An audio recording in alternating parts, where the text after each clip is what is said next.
Hey everybody, welcome back to The Loop. Today we're wrapping up the book of Genesis, and we're doing it by taking one more look at the story of Joseph. The similarities between Joseph and Jesus are too important to overlook. I told you most of the story yesterday, but I want to summarize it for you today by saying this. Joseph was a young man. His father loved his son Joseph more than he loved anyone else on the planet. Unfortunately, his brothers were extremely jealous of him, and so they just wanted to get rid of him. In fact, they plotted to kill him, but at the last minute, they decided instead to make some money off him, so they sold him into slavery for a few pieces of silver. Joseph lives his life as a hard-working, righteous, upright man. He's accused of things by Potiphar's wife that he did not do, and it resulted in this innocent man being arrested and then having to spend some time in jail.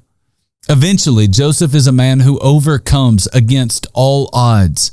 He finds favor with the king.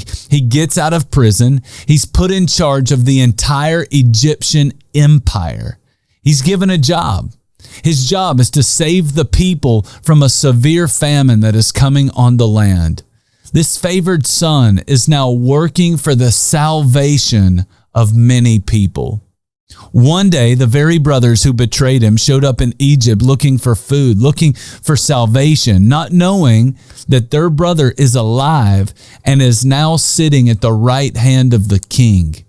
But Joseph, in a matter of great mercy and a moment of great grace, he uses his power and authority to forgive those who betrayed him, and he saves their life. Sound familiar? If you know the story of Jesus, it should. If you were to keep reading the Bible with that story in mind, you could eventually put together all the pieces of the story of Jesus. You would realize that Jesus too is the Son that the Father loves more than anyone else on the planet. And while Jesus lived his life on this earth, there were religious leaders who were so jealous of Jesus that they just wanted to get rid of Jesus. In fact, they plotted to kill him. One of the 12 closest to Jesus decided to sell Jesus. And so Jesus, this innocent man, is sold for a few pieces of silver. He's arrested, and he spends time in jail. But eventually, even though he dies, Jesus overcomes against all odds.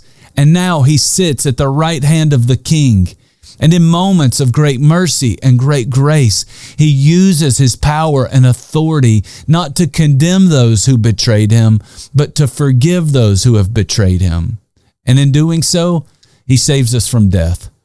The story of Joseph, yes, it speaks to our lives, but more than that, it points us to Jesus so that we might all see our need for him.